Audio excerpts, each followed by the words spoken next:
तीसरा प्रश्न, भगवान, बुरे कामों के प्रति जागरण से बुरे काम छूट जाते हैं, तो फिर अच्छे काम जैसे प्रेम भक्ति आदि के प्रति जागरण हो तो क्या होता है? कृपया इसे स्पष्ट करें। राम छवि प्रसाद, जागरण की 3 सीढ़ियां हैं। पहली सीढ़ी प्राथमिक जागरण, बुरे का अंत हो जाता है और शुभ की बढ़ती होती। फिर धीरे धीरे शुभ विदा होने लगता है, शून्य घना होता है और तृतीय चरण शून्य भी विदा हो जाता है। तब जो सहज अवस्था रह जाती, जो शुद्ध चैतन्य रह जाता है, बोध मात्र,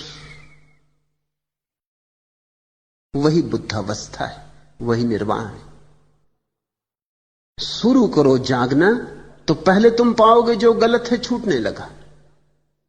जागकर सिगरेट पियो, तुम न पी सकोगे। आदमी बाहर ले जाता, भीतर ले आता, बाहर ले जाता, भीतर ले, इसमें क्या पाप? किसी का क्या बिगाड़ रहा है? सिगरेट पीने में पाप नहीं है, बुद्धूपन जरूर है मगर पाप नहीं है। मूढ़ता जरूर है लेकिन पाप नहीं है। मूढ़ता इसलिए है कि शुद्ध हवा ले जा सकता था और प्राणायाम कर लेता। प्राणायाम ही कर रहा है लेकिन नाहक हवा को गंदी करके कर रहा है। धूम्रपान एक तरह का मूढ़तापूर्ण प्राणायाम है। योग साधना है मगर वो भी खराब करके। शुद्ध पानी था, उसमें पहले कीचड़ मिला ली, फिर उसको पी गए, क्योंकि तुम्हें मूढ़ता दिखाई पड़ेगी, इतनी प्रगटता से दिखाई पड़ेगी कि हाथ की सिगरेट हाथ में रह जाएगी। पहले ऐसी व्यर्थ की चीजें छूटनी शुरू होंगी, फिर धीरे धीरे तुम जो गलत करते थे, जरा जरा सी बात पे क्रुद्ध हो जाते थे, नाराज हो जाते थे, वो छूटना शुरू हो जाएगा। क्योंकि बुद्ध ने कहा है, किसी दूसरे की भूल पर तुम्हारा क्रुद्ध होना ऐसे ही है जैसे किसी दूसरे की भूल पर अपने को दंड देना। जब जरा बोध जगेगा तो तुम ये देखोगे कि गाली तो उसने दी और मैं भुनभुनाया जा रहा हूं और मैं जुआ जा रहा हूं। ये तो पागलपन।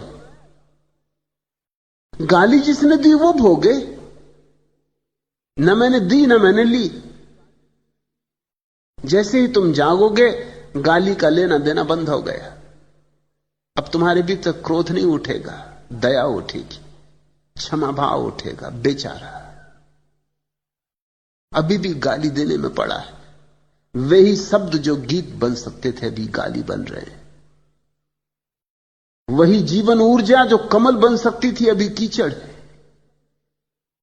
पहले तो बुरा छूटना शुरू हो जाएगा और जैसे जैसे बुरा छूटेगा तो जो ऊर्जा बुरे में नियोजित थी वो भले में संलग्न होने लगी।